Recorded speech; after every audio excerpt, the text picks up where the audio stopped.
So our next speaker loves maps. Maps are a really cool example of a representation of human knowledge. Something practical, you can find your way with them, you can plan an invasion, whatever you do is maps. It's up to you. And so they're kind of this quintessential, we even use the word map, to talk about different data models. But I find that something's happened when we've translated into digital, and the data into digital. We've kind of forgotten that there's a human side to it, that as long as the data fits in the database, we're fine. And so I really appreciate what Emily is doing. She's our next speaker, because she's really a champion for taking the complexity of the human-centered problems and trying to find good solutions for them. So our next speaker is Emily Ashley. She works on open source. She's from the Gulf Coast. And she's a champion for the human side of computing. So please welcome Emily to the stage.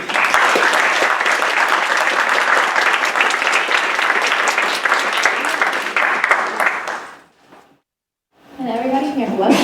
Hi. I'm Emily Ashley. I'm a software engineer and kind of sort of UX architect at Boundless Geo. My team builds open source geospatial software. The title of this talk is kind of a misnomer. So it's 7 falsehoods programmers believe about time and place. I got really, really excited about time because I always work with place. So most of this talk is going to focus on time. So I work on an open source, open data historical geography platform called MapStory. Everything works great until humans join the scene. That is the story with technology. Everything works great, so we try to use it, right? Part of me still finds it hard to believe that I landed such a dream project. These are the social media things for my company and project and myself. Just throwing this on. So with MapStory, we've engaged a global user community, challenged them to collaboratively organize knowledge they know about the world both spatially and temporally. As you know, organizing knowledge is hard, whether it's text knowledge, spatial knowledge, or temporal knowledge. So trying to mix and match those is a very, very fun problem. We found that most users' mental models of maps over time, their informal understanding, doesn't always match a formal data model that we can provide them with. I'm going to provide you a quick background of me. Trust me, it's relevant context. It's a lot of buzzwords, but I'm sure you can keep up. So my academic background is in urban morphology, which is the study of the form of human settlements and the process of their formation and transformation. A lot of cadastral systems, historic preservations, how places change over time, right? My practical background, what I did with that degree, was I worked in guerrilla urbanism, tactical urbanism. Ended up in New Orleans volunteering post-Katrina, and I've been here ever since. Worked with a lot of neighborhood groups, a lot of corporate responsibility projects, people trying to get a bang for their buck for volunteering on quality of life. I don't mean more handprint murals, I mean renovating school libraries, getting bus stop benches put in, helping people understand how to live a better life in the community that often forgets them, right? My jams would be collaborative volunteer efforts in the intersection of online and real-life communities. It's funny, as I've gotten older, I've realized there is no BRB anymore, so the IRL communities are the online communities. They're the same thing now, kind of. It's very weird. Shout out from this background into what I do now. Shout out to Operation Spark. I know there's a lot of Operation Spark. So I did Operation Spark July of 2015. So I've been professionally a programmer for about 2 years now. So all of this centers around what drives me, which is the core belief that access to readable, explorable data, local data, is a profoundly unmet need in our communities. I'd wager that Walgreens has more information about how my neighborhood is changing than my neighborhood association does. It's kind of messed up. So hence this dream project, right? It's a citizen cartography project. It's open source, open data. We can map our communities. Tagline is the atlas of change that everyone can edit. No big deal. So you can upload data sets, what we call story layers or layers, right? You can create new ones if you don't have them. You can start from scratch. And you can edit and collaborate by summarizing the data and making it as complete as possible. We have a geospatial version control called GeoGig, sorry, the T is not loud, the G is GeoGig, that is about keeping track of how data changes over time. So not only do we have data that represents change over time, we're keeping track of how that data changes over time. A lot of time here. But the cherry on top of this is the lanyard of the platform, which is the storytelling and narrative elements, composing map stories by compiling the data layers with text and images for human context so people would know what they're seeing. So no big deal. We're just trying to map all of the world through an online platform of all change over time. No big deal, dream big. But as with most big dreams, it's been broken and made new again a few times. But some of our favorite, most dear things are broken things, aren't they? It's a broken dream project. We'll get there, we have a great team, I love it. So about those 7 falsehoods. Just to get a feel of the room, how many of you have tried to collect data input from users? All right. How many of you have worked with like kind of crowdsourced bigger data? All right. How many of you have worked with spatial data? Temporal data? Spatiotemporal data? And how many of you have worked on an application that provides kind of cartography or styling tools? Are there any cartographers in the room? I see you. How many of you have worked on that for visualizing or animating change over time? You're my new best friends, all of you. Let's talk. Cool. So we're going to focus on time for this one because I do work in a geospatial field, so I kind of take my geospatial knowledge for granted. What I will tell you is what we're not talking about, setting a little expectations here. We're not talking about time zones or daylight savings time. We're not talking about leap seconds, leap days, leap years. We're not talking about anything smaller than a second, non-Gregorian calendars, and we're not talking about relativity. Just to kind of scope down our problem set a bit. This is what we're working with. We've got 45 minutes, time is hard enough without those things. What we are trying to talk about is problems we're trying to solve, problems I have that surprised me, things that caught me off guard, questions I don't know how to answer, how to work with volunteered information from technical and non-technical people, right?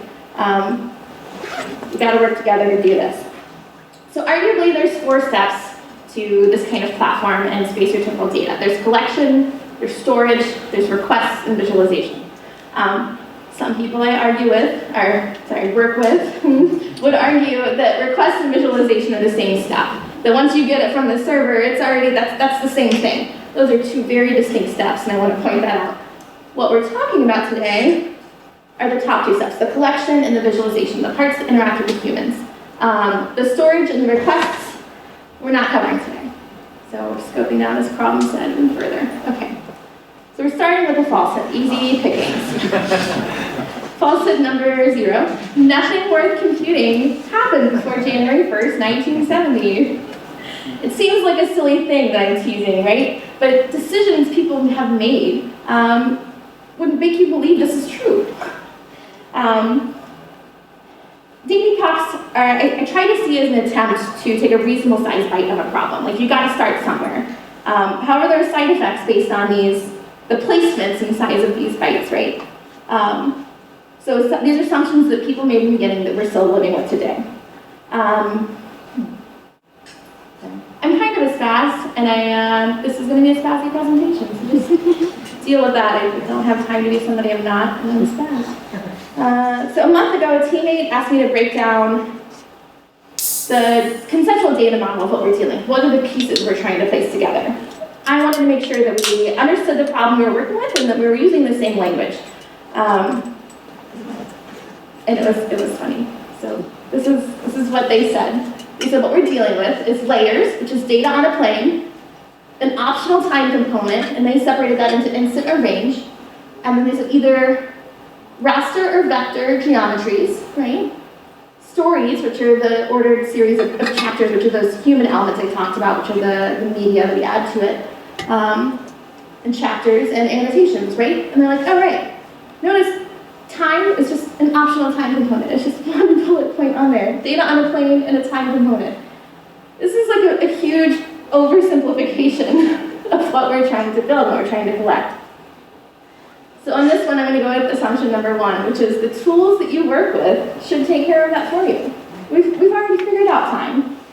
We're trying to get users to map the things they know, right? To share and collaborate, to contribute good data. And every cartography problem is a data problem. Clean data is a myth. If you find it, you're magical. So we've got some standards and utilities that help us take care of that for you, right? So we use Postgres, PostGIS, the ISO 8601 time standards, right? There's time support, and we use GeoServer. All this is open source. ISO 8601, I found out this week, is not an open standard technically. The rest of these are open source tools. And then we use OSGeo Importer, which is a part of GeoNode, to import that data. So we have tools, and they can handle time, but I'm finding we have to be intentional in how we use them. We have to be intentional in what we're giving them and what we're expecting back, right?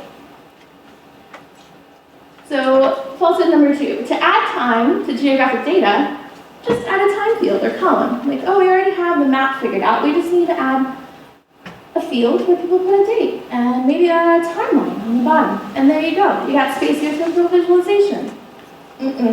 No. The importer will parse it, Postgres can save and index it, and GeoServer will send us the bits that match the query. They're handling that, but they're not doing it right. So here's a scene. This is a scene. I imagine this is in Arlen, Texas for some reason. There's two bits of user knowledge here, right? These are star users, mostly a star. User A knows the post office opens in 1932. User B knows that Arlen, Texas was founded December 12, 1932. It goes into our date parser, and when it comes out, we have January 1st, midnight, 1932, and December 12th, midnight, 1932. Let me show you why this can be a problem. So this is an image. This is our website. Live demo time. So whenever we plot these things on a map, you can see there's a time slider. It's moving forward. You can see the date time. You can see the different pieces, right? We also have a timeline where it plots the pieces on a timeline, so you can see that kind of visualization. And then someone, some years ago, provided some playback settings, and I'm not sure what they do. We don't go in there. So we're plotting this on a map, right? And a timeline. And we have these 2 dates we've been given. Someone told us 1932, that became January 1st, midnight 1932, and someone told us December 12th, 1932. When I plot these on a timeline, it then appears as if the post office was founded a full 11 months before the town. And that's not what our users told us. That's not what happened at all. But when you put it in, and it needs to be stored, and you need to get it back, this is what happens to that data you were given. We've now just fabricated some precision. We've compromised our primary source data, our user data, which is like the first-hand knowledge of what happened. And we've made our map and timeline lie. But how did we make it lie? What happened there? There's 2 main ways to represent time. Let me go back to this live demo. This is all of the roller coasters in the US, by the way. Someone contributed this to our platform. You can represent time as a line, which is a very traditional way to do things, right? Plot it out a line, clap, right? You can also represent time as time, and that's where the playback comes in. So if you see as this moves along, the time slider is going as the time goes. Press play. So representing time linearly, when we're taking this data, it's trying to figure out where should we draw the post office opening on the map? Where should it be on the map? How long should it be on the map? How does this time slider move forward to show that post office was there? When you're doing it on the timeline, where do we put it on the timeline? So these are the kinds of questions you have to answer when visualizing data, whether you're doing it as time, which is animation, series of snapshots. We're not animating, we're not doing any slides in between them. Series of animation, right? Series of snapshots, there you go. Or on a line. I'm telling you this to illustrate the point that collection and storage and visualization all have different needs. I know our database needs it to look like this to store it. But when I visualize it, I want to know where to put it and how to interpret it. We need to be intentional about how we request and visualize the data we've been storing and what we do right before we store it. Here's an aside, number 2.5. There's an assumption that timelines move from left to right. How many of you read from left to right? How many of you might read some languages that are right to left? And languages where words move from right to left, timelines also can be visualized from right to left. There's also cultures that visualize time, the future as forward and the past as behind you. There's cultures that orient the future as east and the past as west. So depending on which way my time is facing, I would reorient the timeline, right? And then there's also the idea of cyclical time. It's not always a line. It could be a line that has become a circle, right? So just assuming that it moves from left to right is an assumption that a lot of programmers, I feel, make. I wanted to mention that aside. So timelines are not universally visualized, but I will talk about something that is universal, such as your birthday. How many of you know your birthday? Does anybody not know their birthday? All right, we're good, okay. How many know the general time of day you were born? Morning, afternoon, night? How many of you know the hour?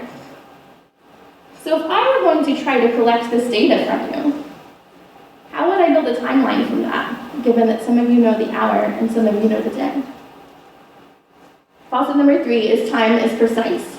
Or once collected, your time-enabled data will have a uniform level of precision. Regardless of how it needs to be stored, we already established that collection, storage, and visualization have different needs. So if I wanted to put this all and communicate a known level of precision, what would that look like? Can our model and storage tools allow me to retrieve your births and place them in a reasonably accurate order given this mixed precision? If I were to map that, at what rate do I move the time slider forward? What is the playback rate for that, right? Are some points on the map longer because I don't know if you were at 2 o'clock or if you were just the afternoon? Do I keep it there the whole afternoon? And if I'm putting it on the line, do some parts of the timeline take up more space to visualize that granularity? How do I communicate visually the nature of the data and its uncertainty, right? So here we're going to talk about my favorite words to co-opt. I use the word chronon, but I probably won't use it how it's supposed to be used, but I use it to communicate a very certain thing. So chronon is the length of time it takes for quantum energy to push one electron from an electrical orbit to the next. On our team, we use chronon to describe the smallest level of granularity on your layer or on your compilation of layers. So whatever it is that is the smallest piece between all of them, that is what your chronon is going to be. So this illustration could be, the top one could be years, the middle one could be seasons, the bottom one could be weeks. And if you're putting 3 layers together and one of them only has years and one of them has weeks, playback might be in weeks, right? Or you might try to temporally bend it different and squish things together and do your playback in years and have several points of weeks show up at the same time, right? Hold on. So back to your birthday. How many of you knew your birthday? And the hour? How many of you know the minute? Are any of you astrology fans that have to figure out the minute to figure out your times? This is silly, but this is a very serious question. How many births do you think happen in less than 1 minute? Falsehood number 4, events in time are instantaneous, or rather, time is always a point-based domain, right? Beginnings and endings are often processes, not instantaneous events. Rome wasn't built in a day, right? But I bet you we can find a data set that says it was. We all kind of know inherently that in order to model data, it requires compromising reality in some way to store the information. So in a particular data system or data architect, they can make arbitrary rules as to how they're going to compromise their data. Reality never fits into a database. You have to compromise it. And they make these decisions based on what they want to use the data for, or because they thought it would be useful, or it corresponds to the kinds of information they're interested in getting back later, how they want to digest this information, or what kind of information they're willing to maintain in their system, right? The weird and fun thing about MapStory is we have a lot of systems, a lot of layers. Each of our user layers is its own system where people might try to communicate what decisions they're all trying to make about their schema and what defines a start and what defines an end, right? When there's no doctor here to declare time of death, how does a community decide what point of the life cycle was dying, right? You following me? Yes? No? How many of you think death is an instantaneous process? Okay, good. Okay, we found it. Okay. So we're going to try and mix and match some concepts here. I'm going to sit down. So we're going to mix and match the concepts of granularity and the idea of interval-based events so that they're not instantaneous, right? So we're going to talk about different kinds of domains. How many of you have a background in any kind of statistics? Knowing about domains? Okay, so point-based domain is the idea that something takes up no space. It's just a point. In spatial data, we call these points. An alternate would be an interval-based domain, which in spatial data we would call a line or a polygon, that it takes up some sort of area more than an infinitesimally small point. So this is time as a point-based domain, where this piece of data takes up 0 space and it is midnight, right? It's on a second midnight, it is 0 space at the time of midnight. Interval-based domain, this is a day. It starts at midnight, it ends at 23:59:59, right? So that's an illustration of how to visualize, possibly, or communicate about point-based and interval-based domains with time. An assumption we have to make in order to compute with data is that entities have a finite existence, a beginning and an end, that there will be a start and an end point, right? So here is an illustration of an interval in a point-based domain, right? So this is saying that something happened from January 1st to January 4th, and January 1st and January 4th take up 0 space, but we know that this event was that span, right? So this is an interval in a point-based domain. This is the way that I might try to illustrate an instant and an interval-based domain. So this is saying that this block of time is January 1st, and something takes up no space but on that day that we know is an interval.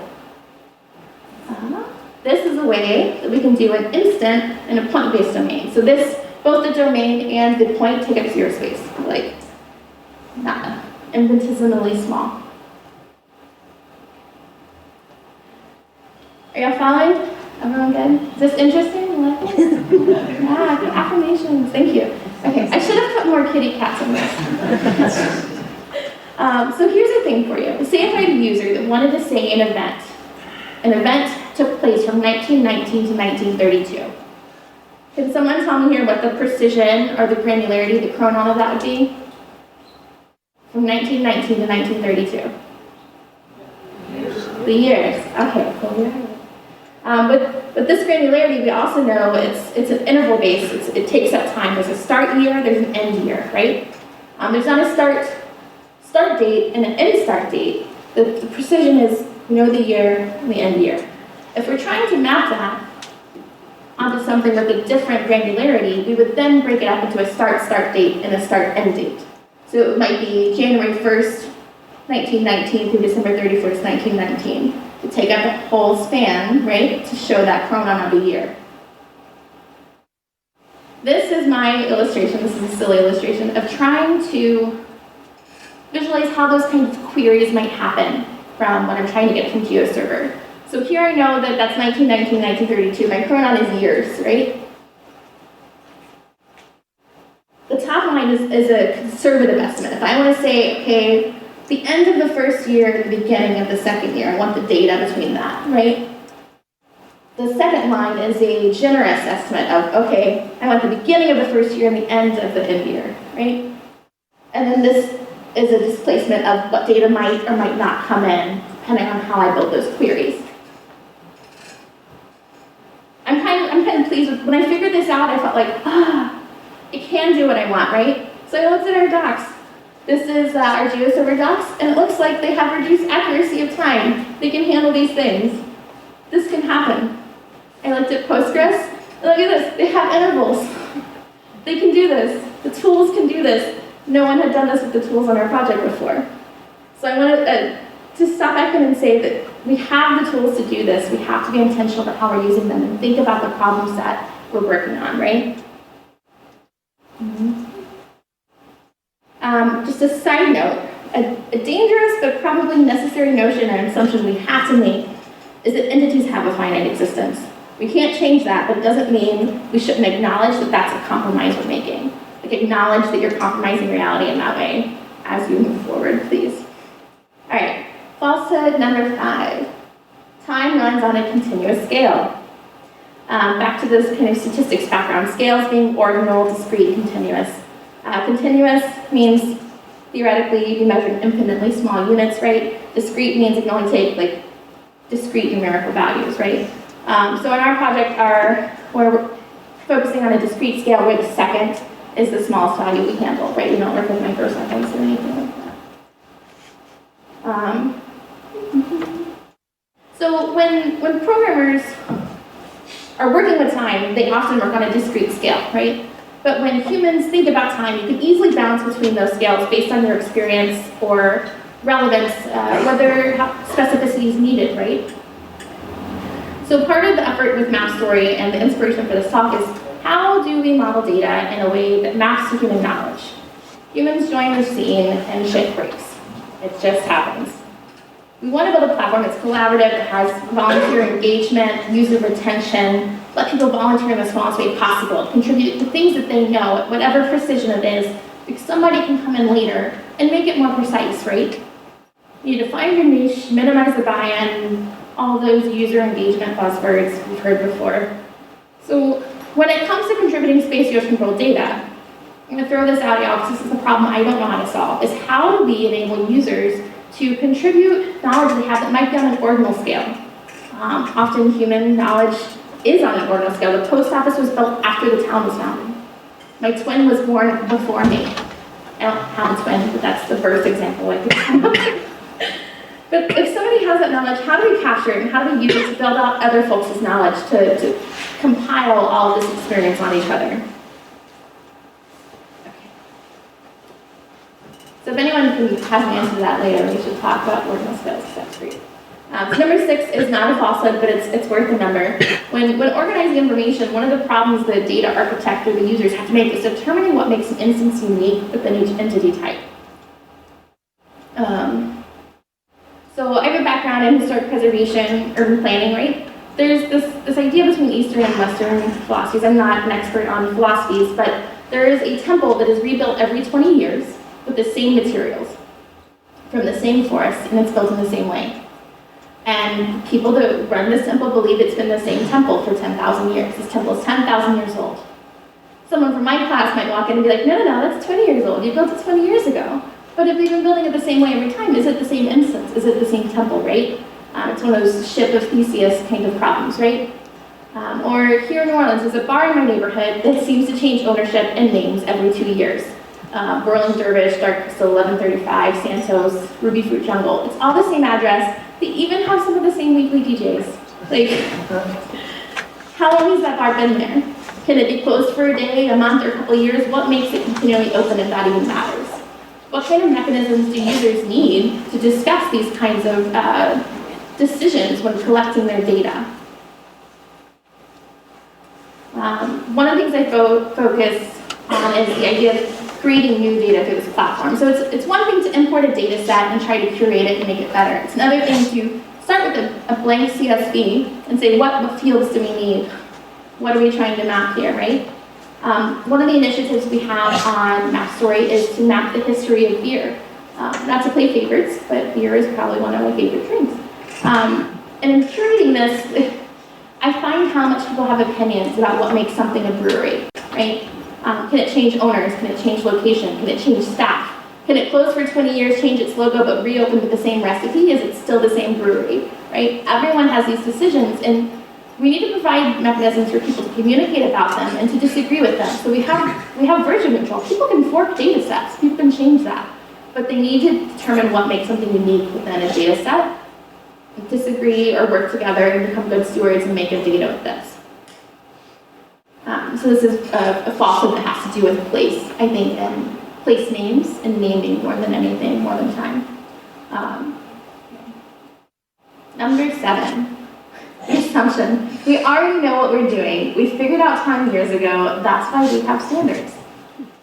This ties into number 0 and with date epochs. But this time I'm not kidding. It's something we struggle with as programmers, and the ramifications and effects of how this was set up is something we're still solving.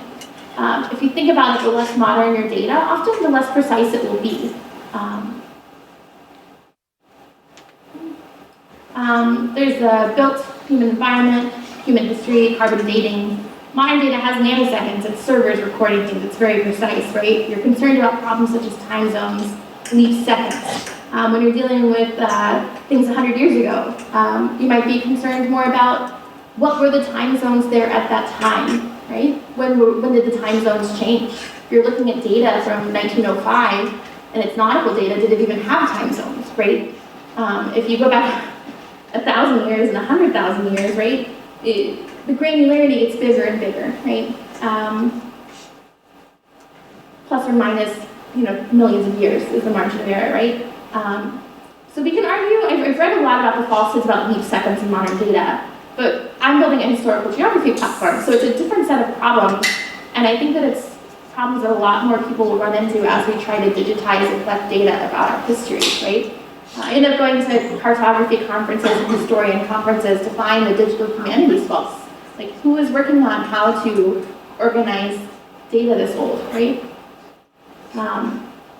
So the main takeaway from the 2 years I've been on this project is there's a significant disconnect between the data model and user knowledge, and we're still figuring out, and we should talk about it so that we don't solve the same problems over and over.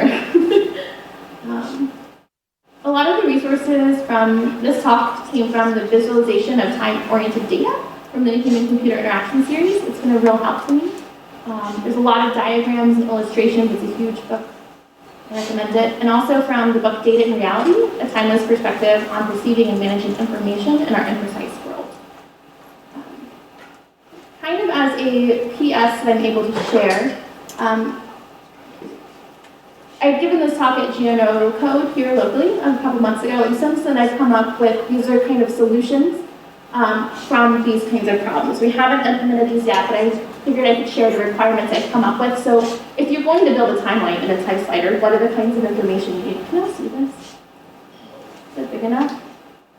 So these are kind of what I've given our team for assumptions. So assumptions we're making is that multiple layers can be displayed on the same map canvas. They'll be controlled by a single time slider, and the playback option selected will apply to all of the rendered layers. We're only addressing representing time as time, so these are not requirements for a timeline, rather for a time slider, right? We're working with time on an interval-based domain. Entities can have multiple attributes such as start date and date to convey date ranges. I don't allow users, we're not going to allow users to have a start date and start end date. Those are things that we will use to match the level of precision given when storing it. So we will have those fields internally to make sure we know that they only gave us a year, right? Layers and entities can have mixed levels of precision, and we're not addressing time zones. So for the playback scale options, I've decided to include ordinal and discrete playback, which means right now, if you see this, the playback is on an ordinal scale. There's no different amount of times between ticks. Every tick is either it happened before this event or after this event, and it's tick, tick, tick, tick, tick. It's the internet for the web. It's going. Let's see. Right? So I suggest we give the users the option, the viewer the option to play it at an ordinal or a discrete. So when you're playing it, do you want the time in real life to have some sort of relation to the time of your data? Do you want it something that's been 3 years, do you want it to wait 3 seconds? Or do you just want to see the series of snapshots, right? So it'd be mutually exclusive options, probably a toggle, right? The duration option, so the question of how long should something stay on the map given the time in the data. So instant, which would be, just shows up for the instant that it's recorded for. Cumulative, meaning that as instants pass, it stays on the map, so you can see something build over time. I can show you an example of that. So these are just some different ways you can visualize time. So this you'll see, like, as it goes, you'll see them accumulate, right? So once it's on the map, it should stay on the map. Then there's range, which means you honor the start date and end date of the data. And then cumulative range, which is where you honor the start date, but you ignore the end date. You just want to see everything come by, right? And the playback rate option should include speed and span. So this idea of a playback span is how I've come up with to address the ideas of temporal binning. So let's go back in time. This temporal binning. So, no, I want the chrono one. Hold on. They look the same. This one, right? So if I had data that's in weeks and I want to display it in years, I want to give my user the option to say, like, oh, play this data back at me, but every tick of the timeline should be a year. So everything that happens that year may happen at once, right? So the idea that the viewers of data should be able to manipulate the temporal binning and playback of that data. So when I say speed and span, span is the one that's the temporal binning. Well, those are some of the solutions I've come up with on how to model time and what options to provide users in visualizing and collecting data. If anybody has any questions, I might be a little premature, but where did everyone here? There he is. Hi.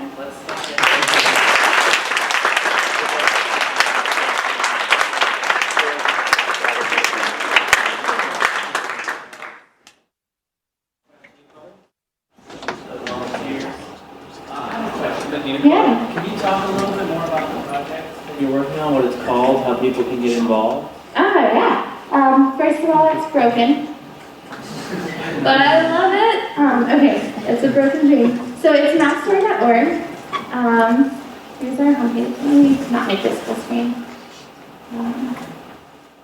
So it's MapStory. It's also GitHub. MapStory is all open source. You can look at all the subrepos we're using to build this.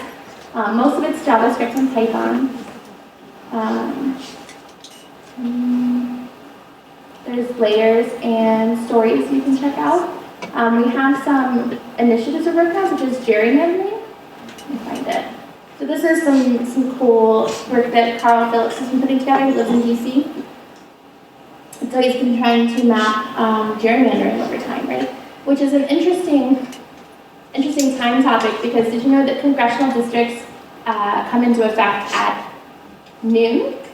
But they come into effect noon DC time. So if you're in California, they come into effect at 9. So just because a time zone is given, that time zone actually applies to a specific place, not to all of your place data. So that's a fun kind of tidbit. So he's putting together all these redistricting and how things have changed over time. And you can see here, he's only given us years. So one of the problems with the platform is that it's fabricated precision. And you'll see it switches between 6 p.m. and 7 p.m. Some of that is due to time zones, and I realized recently that some of that is due to our date parser trying to do daylight savings time. So I found points that were from the same place, but from a different season, and he didn't give us time at all. So this made it midnight and then provided an offset. So that's something I'm trying to rectify with how we take in data and then visualize it. So you can create an account. There's a journal where people ask questions, like how do I use KML files, as well as documenting kind of the decisions they're making about the data, which is whether or not they're going to use a time zone or date or year. And that's it. You can upload, edit, and compose. We handle CSVs and shapefiles. You can sneak in some GeoJSON and KMLs as well. I don't list them as officially supported because GeoJSON is not strongly typed for spatial data. So most data sets you can have a points, you can have lines, or you can have polygons. GeoJSON you can have all three, so we don't handle that correctly. But you can try to sneak it in, it'll work. And then we have like version history, so you can go in and edit other people's data. We haven't implemented a UI on how to approve or reject changes, because implementing something like a GitHub for geospatial data is a very big problem, and there's 6 people on our team. So, so how can someone, so besides signing up and using it, if someone's interested, how would they get started helping you? On the GitHub? For the coding? Yeah. Yeah, GitHub. We have a waffle board as well where you can have issues. This map story / map story is our main issue tracker.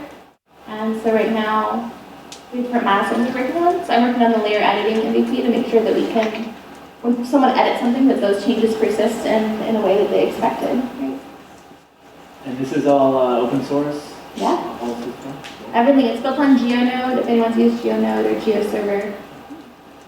I know there's any spatial folks in here. So I have some questions that are more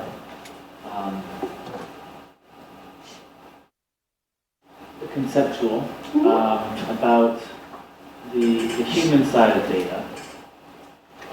Do you find that people like on this team, on other teams you worked on, do you find that they're not thinking about the human side? That they, like you said before, they have a timestamp, that's all they need? At a time field. Yeah.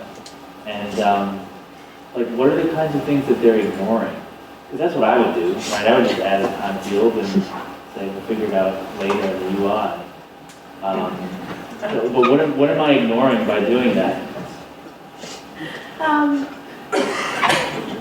I think that with geospatial data, a lot of the kind of standards and ideas have been formalized, like the idea of a point and a line and a polygon. When you're working with time, it's often the same thing. A timeline is a map of time, right? It's a map as well. So a lot of the same kind of concepts you would think through of how do I collect and visualize data, talk to a cartographer, talk to a data visualist, see the experts in your field and say, hey, like what kind of data should I be expecting? Who's working with this data? I ran into someone that works with tree ring data and was like, oh, do you allow me to put things by season? Because they can't tell you what month it happened, but they can tell you if it was winter or summer, right? So they have data that can go back 10,000 years with petrified wood, but they can't tell you a month. So can I put that in your system, and how do I fit that into your system? Right. So is it a problem of we need more formalization or maybe less? What would you say? In my experience, the ISO 8601 standards have handled every problem I've been asked to solve. I just had to be intentional in solving it. Okay. I think it comes with connecting with the users and the people you expect to use it, which is why I went to AHA, American Historian Association, to talk to people in the digital humanities. It's an interesting conference because if you ask them if they're technical savvy, like, oh yeah, I have PowerPoint so good, right? And so they don't always work with digital sets. Somebody is, right? So we can find those sets and see if we can fit them into what we're building. Someone is asking to see the books that you recommended again.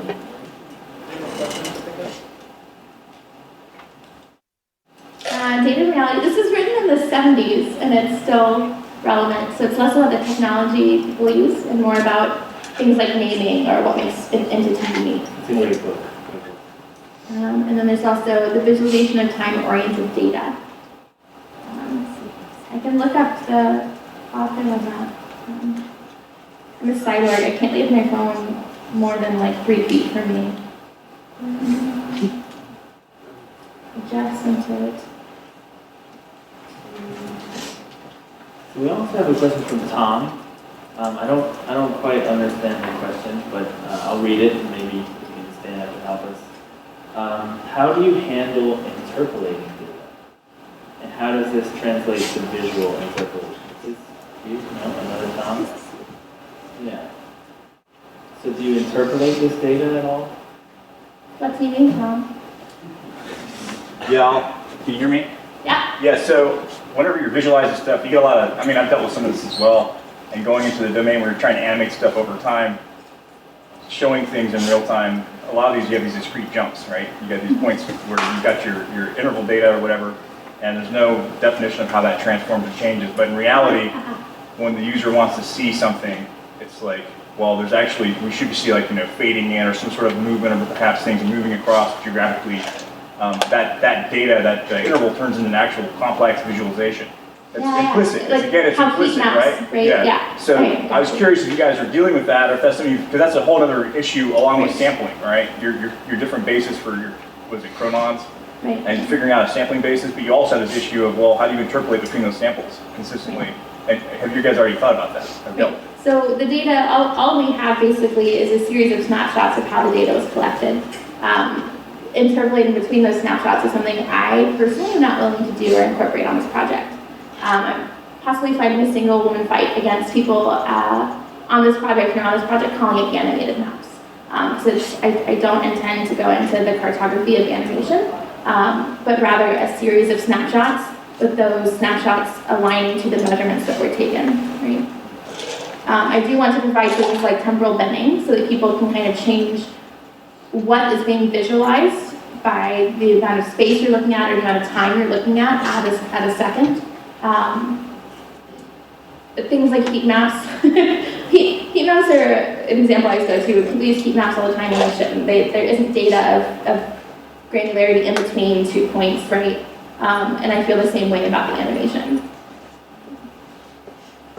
I think that is a cartographer-specific question for custom maps, not something I can address easily in a platform. Okay, so another question is, you were talking about ordinal time data, and you said that you don't have a solution to that. I don't know what to do with that at Postgres. Yeah, is formalizing that something that you have on your roadmap? Is that something that you're going to attempt? My personal fun problem roadmap, yes. Our project roadmap, probably not. Are you collecting the data in any way? Because I mean, it seems like you should be able to like determine some stuff, and with the right binning, show. I don't know, like you could know the year because you know that something happened between this and that, and you know the dates of those two things. Just an idea. Are you thinking about it at all?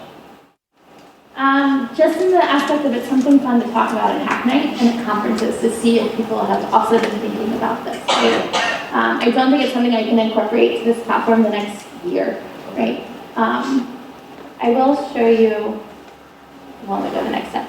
So basically what we collect from users right now is they can import a file, whether it's a shape file or CSV, and then they tell us which of their columns are the start date and which columns are the end date.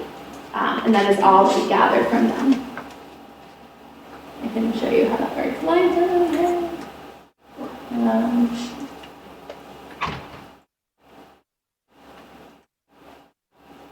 Right, so it says it uploaded 8 features, there are 5 attributes, gives it a name, and I tell it that's the start date, that's the end date. So this is what it was like when I came onto the project. We're still working on, but I want to do time correctly. There's not many cartography platforms that handle time series data. It's something you have to hire a custom data visualization or cartographer to handle. CartoDB, our brand is Carto, is another open source mapping company, and they handle time series point data. So they have a library called Torque, T-O-R-Q-U-E, and it handles time series point data, but they don't address lines or polygons. So we're one of the only people right now working on addressing lines and polygons of time series. And questions like interpolation and animation are like hard ones, which is why they stuck to points, I think. Any other questions? Yeah, we'll just, since you didn't write it down, it's all right. Can you? I'm sorry. I had a question about how far that map storage can go, like geological time spacing. So we talk a lot about negative time. I haven't tested it. My personal metric is I would like to go back to the end of the Holocene era, so that would cover everything that's been carbon dated. If it's a bite that I want to take, is okay. If we can handle carbon dated data, we're doing a good job. I've seen things definitely hit past a couple epochs of pre-1970, pre-1918. So we have stuff from like the 1700s, 1600s, but I haven't seen any users try data sets from before that, so I'm not sure if our date parser that David Bittner wrote can handle that. Does that answer your question? Perfect. Yeah, if we can handle carbon dating, we're doing swell. What kind of binning would you look at? Oh my gosh. I have a lot of geologist friends. We have arguments over that. I never run out of interesting questions for this platform. There's so many rooms in the house I can go into and solve problems in. It's great. I saw a hand. Is that Brian? Yeah. So what about the movement of, land? Like a tectonic plates? Yeah. Okay. This is a good question. So this is a kind of a UX architecture question. So how many of you know what map tiles are, how base maps work in tiles? Okay, cool. I could give a 5-minute presentation on that if you want. So we don't have, we use a lot of open tile sets. One way to address that is to have a tile set that has the ground data of when you're looking at. I showed one of my favorite baristas a map of Istanbul changing over time, and the first thing they said was that strait wasn't there in 1200. Like they already knew that the tile set was incorrect. We're working on importing time series raster data. So raster is the images, so like satellite images or scanned photos of historic maps. So one way we can address this is to have a scanned image of a historic map and allow you to put that as a couple of tiles behind that. I can't give you a complete tile layer of the world in 1100, but if you have a scanned map, we can geo-rectify it using the New York Public Library's time worker. So in map worker. So this geo-rectifies historic images, and it's an open source project as well that we have a fork of and we're trying to incorporate into our UI. So you can kind of work those images and place them underneath your data set to have a more accurate or a more robust and descriptive, like if you're doing a Civil War data set or something, to have kind of additional information that might not be encoded in a vector layer. But you don't have like a Pangea, like you're, you play it and the continents move away from each other kind of thing. Yeah. That is the goal. The founder of the Montessori Foundation, Chris Tucker, that is what he wanted. And he wants it for his daughter to have in school to display all of these things, and I can't build it fast enough for him.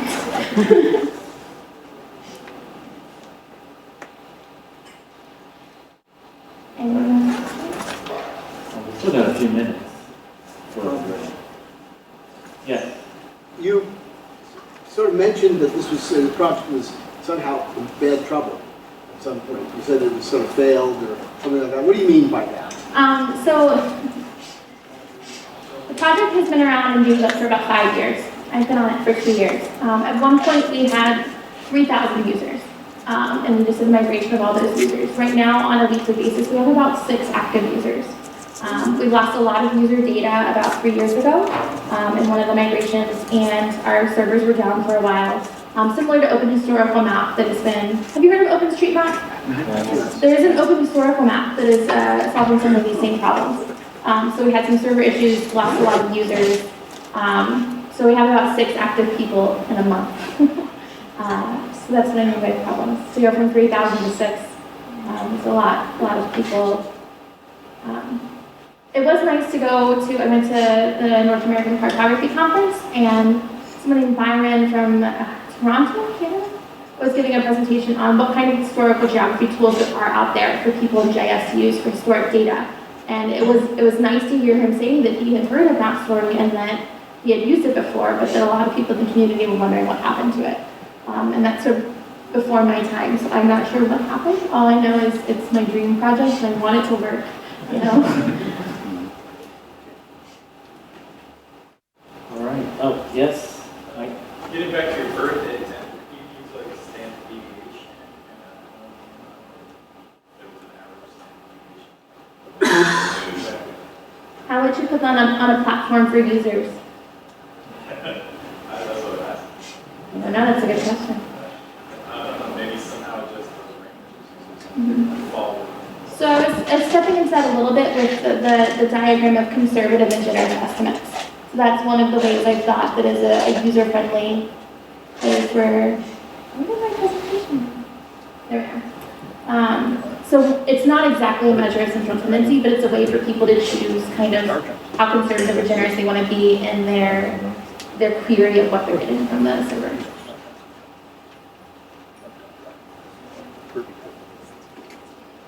So that brings up a question of mine. So like, what if someone says, oh, I think it was in December of 1950, but it's a think, right? Like, they're thinking plus or minus a few months, and then someone queries for everything that happened in 1951. Would that come back? Because you binned it to the year, but then the year is uncertain, and so. Those are also very good questions. Those are the kinds of things I'm trying to get. I feel like this is a very good use case for behavior-driven development. So I'm trying to kind of implement standards of what we're expecting and what we want to provide for, because we can't provide for everything. If we can choose a few simple things and do them well in an expected, reliable way, that's a good thing. I think that another question, following that one, a question I have is when you're looking at historic documents, sometimes you have the date in the year, but not the month. It might be illegible or unreadable, right? So you have, it's not like a specificity, it's literally, you know the date, which is specific, but you don't know of which month. Right, or you might know And you know that the year. the month has a C in it, because you can read the C. Exactly. And maybe it's like 80% there's a C in it. So a lot of these problems are addressed on an individual level when then a cartographer, or data visualist, or a researcher is putting together their data, curating it, and making a visualization. Designing and working with a platform to provide these tools is a really fun, like, it's why I say becoming a UX architect, these are all kinds of decisions that But have meaningful impacts. There's a human designing these stories, so it's not like, I don't know, you're importing this thing and expecting it to just be perfect when you import it. Okay. One way I thought to address that, as far as I think it's this, but I'm not sure. So Wikipedia is an example of, crowdsourced data and people curating big data. And there's an idea of need citation. So one of the questions I've been asking around in our team is, can we implement something like a need citation? And if we do that, is it per layer? Is it per row, per feature, per attribute? Like, at what level of granularity do we want to have data source citations and for people to flag it? And then possibly you could be like, okay, I want to use this layer, but I only want the things that are cited. Like, so you can kind of have control over the quality of data, the sort of citation or non-citation that you're getting back from the server. Does that answer that question? Yeah. Okay, well, thank you so much, Emily.